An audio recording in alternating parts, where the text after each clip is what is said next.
Because today was terrific.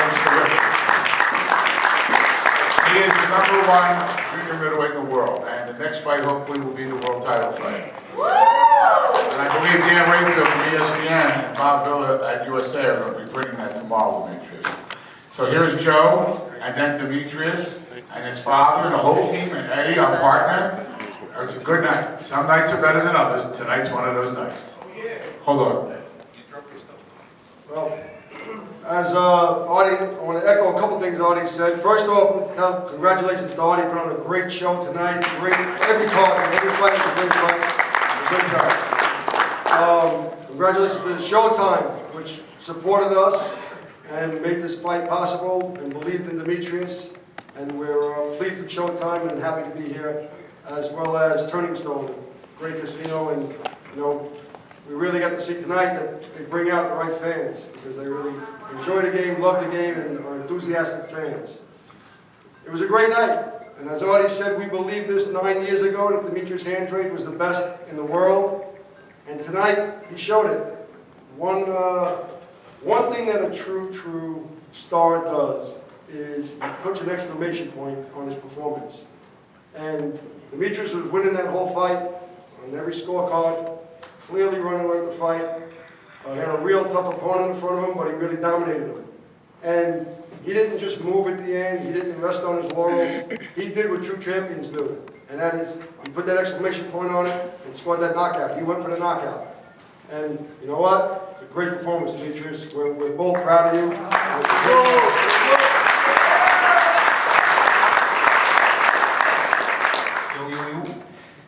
Yeah, I mean, it's been a long time. Everybody know the situation that was in.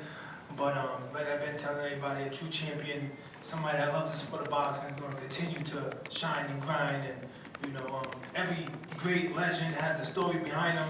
And my story is coming. And I'm doing whatever it takes to be the best. And I want to prove and show to the world and also to myself that comes first, and all glory due to the Most High, that I'm willing to step in the ring with whoever they call themselves the best, so we can figure out who is the best 154 and who's the best fighter in the middleweight division when it's time to move up.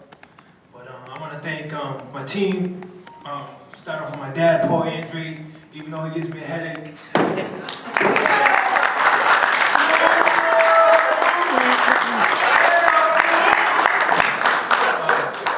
One thing I can say is that when it comes to fighting, boxing, this sport, he definitely knows what's going on. He is the best kept secret, and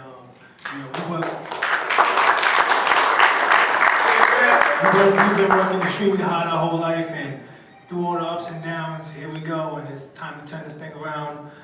Also want to thank Mike Veloz for giving. I want to thank Mike Veloz for giving me his all. Whenever I call him up and I said it's time to go, he's like, "Oh yeah, let's go, baby." And this is the time that we go everywhere. You know what I'm saying? Whenever he drops everything to be with me and make sure we're all on the same goal, on the same path. Mike Veloz, thank you. My man, where's Mitch at? Okay, he's in the back. Let's go to the stand of the stage. He is. Hey, Sharik Mendes, this.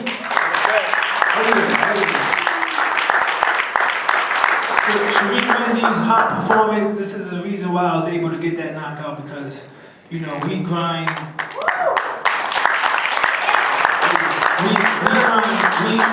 We grind. Our plan was, after the long layoff, was to get stronger, to come back with a vengeance, to let everybody know that I'm not just here to sit here and, throw speed. I'm here to knock them out and put them to sleep. And, I'm going to be the next. What you want, if you want to call it GGG, but I'm coming for him too when the time is right. But I want to thank him. Andre Rosario, Havoc, you know what I'm saying? Make sure these hands stay nice and healthy every time I step into the ring. Of course, my family, my mom, my wife, Elenice Fayel, the whole team, man. I just want to thank everybody for making me, stay out loud, my family, my brothers. But all glory due to the Most High, man. You always see the performance, man. Any questions? Don't forget Ed.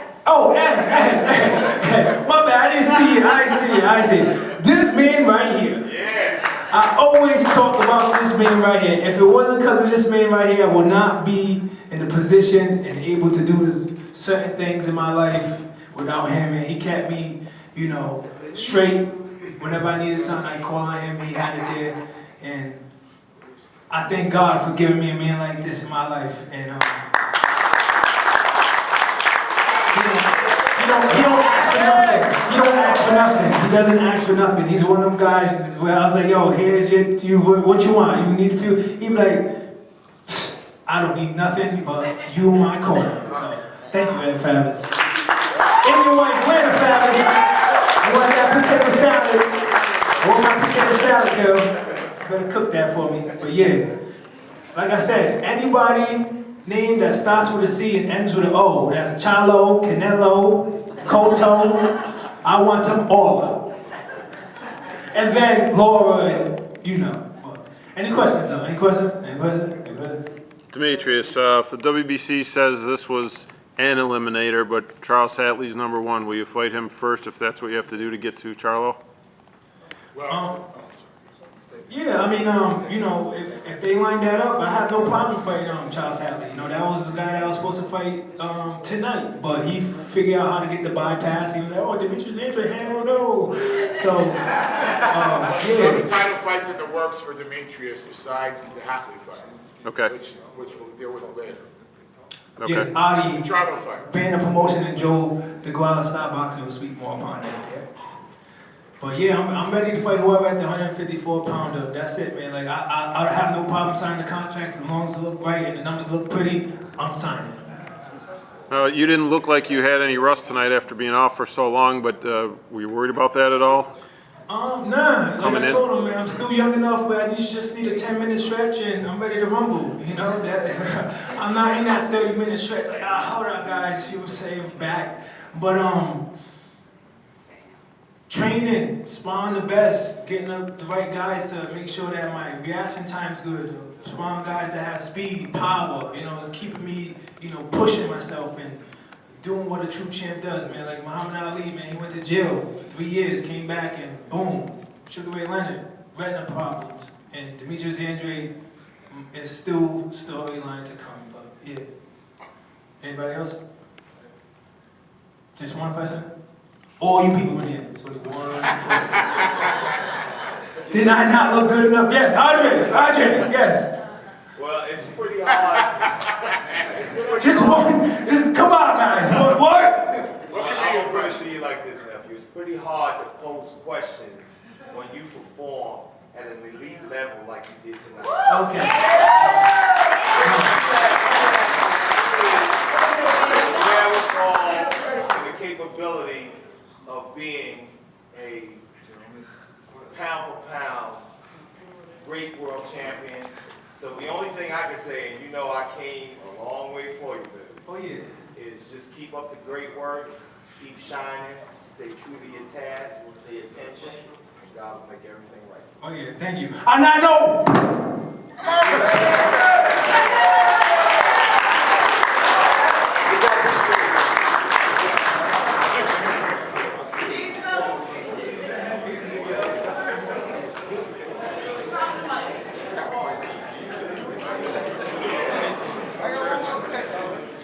Wait a minute.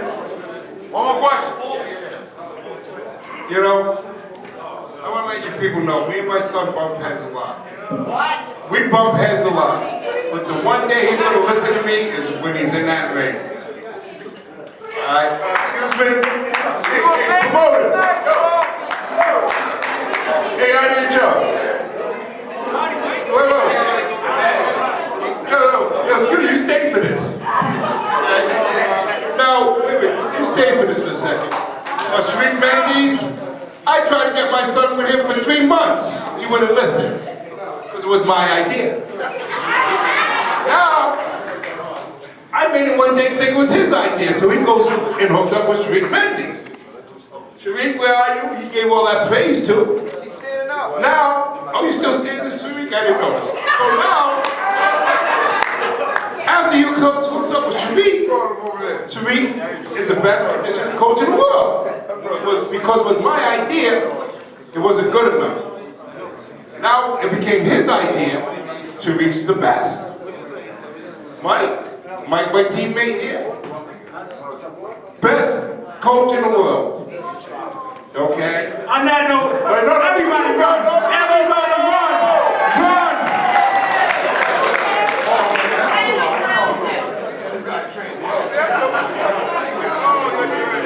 See, that's why I go home. I'm going to drink.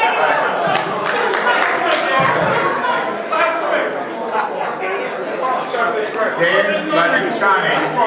Ladies and gentlemen, Dan Zlaticanin just won the WBC Lightweight World Champion. I'm not his promoter, one run of the show, but I know he would like to say a few words. It's a big night for him as well. He just became a world champion, so I want to give him an opportunity to say a few words. So I don't know if you're going to translate, sir? I'll try. Okay. So here it is, the new WBC Lightweight Champion of the world.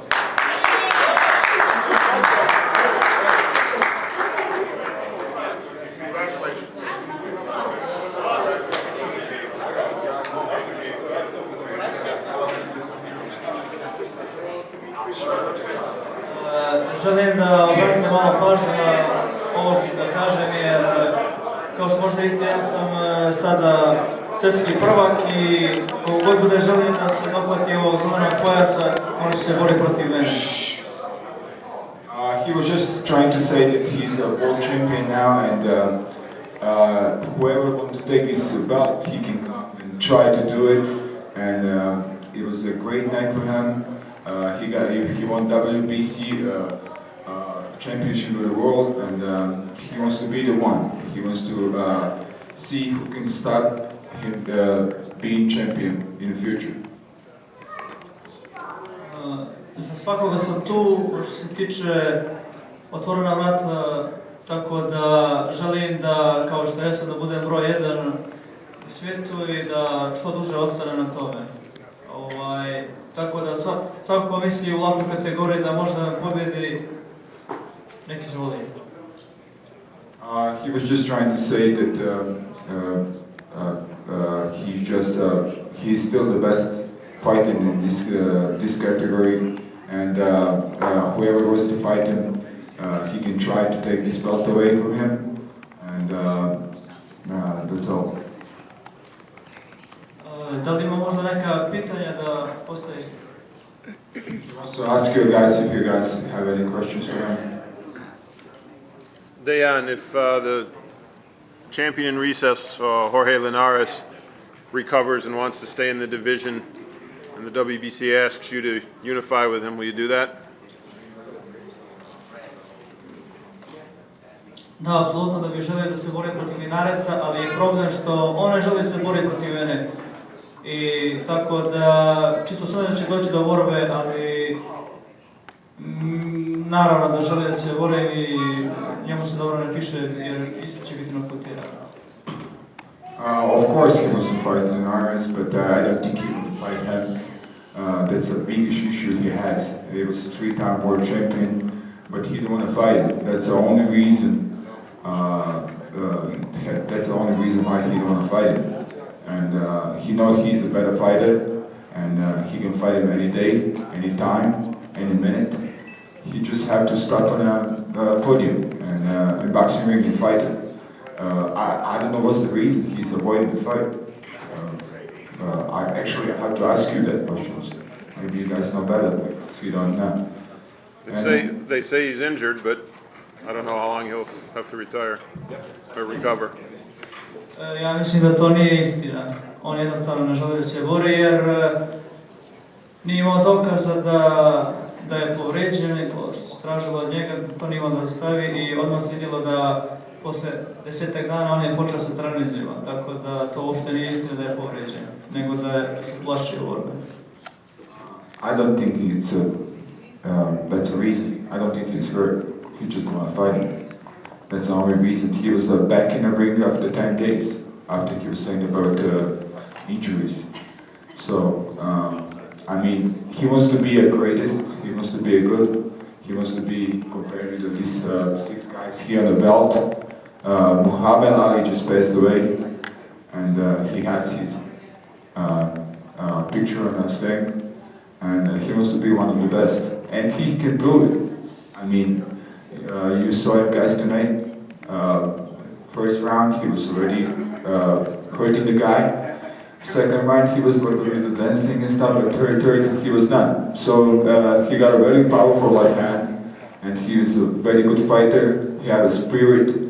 He had all his country, and I mean, any other questions? I guess he loved his belt, man. I mean, I would too. Poslije večera sam ne spava. He gonna sleep tonight with a belt. And his woman too. Dejan, was your preparation altered at all with Mamani coming in as a substitute on short notice? Did it change your plans?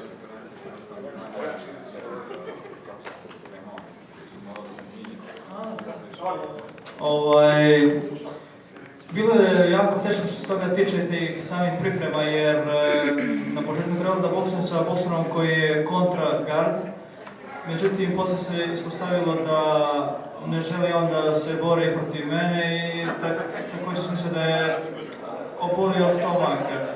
Ali ono što je najvažnije, nisam dozvolio sebi da me ništa to poremeti i izgurao sam do kraja i to sam pokazao na ringu. Well, he was offered so many opponents that fell off at the last second. He was getting ready for the guy that is a southpaw and pretty tall guy that is a boxer. And we had camp set up in a way where there were a couple of guys coming exactly the way, you know, that this opponent was supposed to look like. At the last second, they gave us another guy, and then another guy. Like, this is the fighter that will fight anybody. I mean, he just really didn't care. At that point, all he wanted to do was fight for that belt right here. And he didn't care. It was a long, long road for that kid to come up and get that belt. Nobody believed in him. Even when he became mandatory to fight Red Kaj for the #1 spot, we came, people didn't even know who he was. And when he blasted Red Kaj, all of a sudden they started talking about him. Now, he got his belt. And Linares, if he wants it, if Linares wants it, come and get it. That's all I'm saying. Any other questions? I mean, like this guy just said, all this full room is not full, it is. But anyway, any other question? I mean, he just wants to fight, man. It's been 10 years. 10 years? I mean, more than 10 years. And he's been fighting, and he wants to get that belt. I mean, maybe for the Linares, this belt doesn't mean anything, but for him, it means a lot. Be compared to this kind of fighters that he has in the belt, it's meaning a lot to the Dejan, and he's glad that he got a belt. He can't wait for the next fighter too. 2-3-1, and you defend your title.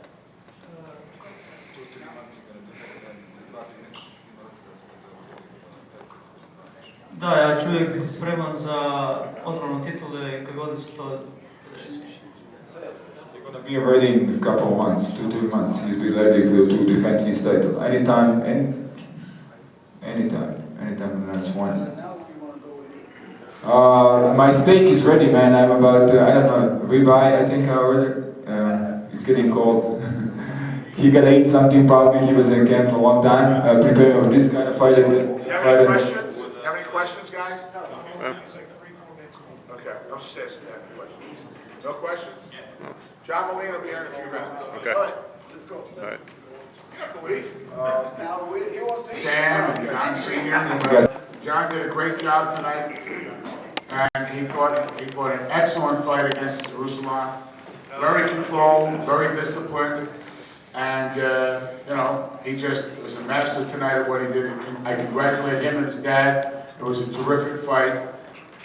I'm going to turn it over to Brittany now because she represents Tom and the company, and it was just a great performance by John Molina Jr.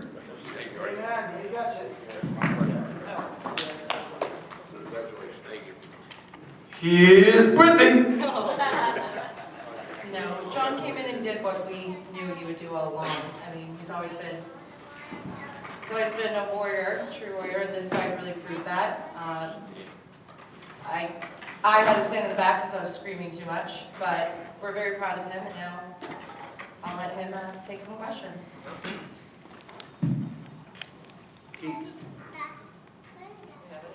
Yeah. John, the fight seemed to have some ebbs and flows. There were times where you were controlling everything with your jab, then you were standing toe-to-toe to him, and then in the last few rounds, you were actually having to pursue him, and he started boxing. Talk about that a little bit, what your game plan was, and you know, obviously it went according to game plan, but what was your game plan? Well, our game plan was to set it up.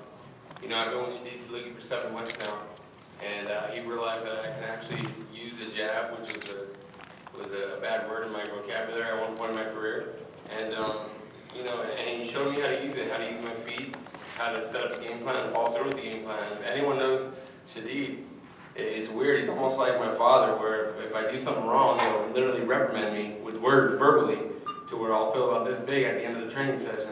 So he really drilled it into my head, and I think tonight, especially with someone as strong as Ruslan, and the guy is a very strong fighter. He comes forward. I hit him with some hard shots, and he just smiled at me. So he's a tough guy. But yeah, sticking to the game plan was to use my God-given attributes, which is my height, my reach advantage. When you're fighting a guy that's 5'6" with a 66-inch reach, he has no business going in there. Why am I going to make the fight to give him any advantage when I don't have to? So that was the game plan, and Shadid made sure I stuck to it. Did you get shaken at all, or did you ever feel like you were in any trouble, or like, man, I got to get out of these corners? There was a headbutt that we accidentally collided heads. That it was a good shot, but nothing that really rung my bell other than what I haven't experienced before in any other fight. So it was definitely it was a fight, man. And when we wanted to exchange, it was sometimes when we sat down to exchange, I had to let him know that I was there to fight him. If he wanted to go that route, we can go that route and bang with him. But, you know, I did what I had to do on the inside, and then I got back out the outside and utilized my jab. Yeah. I know you thought you won the fight with the bell right before they went to go read the cards. It's Veronica's show. He's the one that just signed the contract with the network. He's the quote-unquote house. Are you all concerned that you might not get the decision? I always use I don't want to say analogy, but a fighter knows when he's in that ring if he won or lost. And I knew I won that fight. They were going to be hard-pressed to take that from me. I knew it was under his promotional company. He had just signed the contract with the network. But I knew what it was. The stage was set. I was ready for this fight. I prepared well for this fight. So it did not scare me for one way to think, oh, they're going to take it from me. I got a great team, great management, Sam Watson, Al Heyman, and I feel like things were going to go the way they were supposed to go. And I really found them hard-pressed that they were going to try to take that from me. So now you get this big victory. Where do you think it puts you now? What kind of opportunity would you like to have in your next fight? Anybody. You know me. Danny, you know me personally. I've never ducked anybody. I've never had an easy road. If you can go back, I mean, Lucas Matissa, these guys were all boogeymans that I fought, especially with the amateur career that I've had. I gotta tell everyone, I learned in the pros. But anybody, I never shy away from anybody. And my management, you know, Sam, Al Heyman, they know that. They know that they put a good fight. I want to put on a good show for the fans, and that's what I do. So it's a step in the right direction. And anybody that they want me to get it on with at 140, let's do it. Do you see yourself going up? I mean, 40. I'm a big 40-pounder. And again, I know you guys saw the stats that said I rehydrated up to 160. But again, if you saw the way they take those, it's very inaccurate. But with that being said, my strength and conditioning went well. We planned everything to the T, and we rehydrated perfectly for this fight. We wanted to use every competitive advantage that we had, whether that be my God-given attributes, my height, my reach, my strength, being the bigger man in there. So to answer your question, going up at 147, right now my business is at 140. Again, I have a management team that's going to take care of that. If everything makes sense, 47, 40, it don't matter. But right now, I got business to take care of at 140. Is this the biggest win of your career? The biggest, come on, I think it's pretty self-explanatory. I was at 1.7 to 1 underdog in this fight. So, and then a 5-1, then I went down to 3-1, then I went to 4-1. But it is what it is, man. I had to show the world that I can do what I can do. And now I think they'll have a different judgment on me. And it's going to be nothing but sky's the limit from here on out.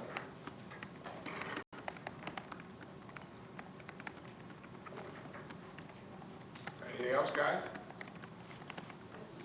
Great fun job, John. Thank you guys. I appreciate it.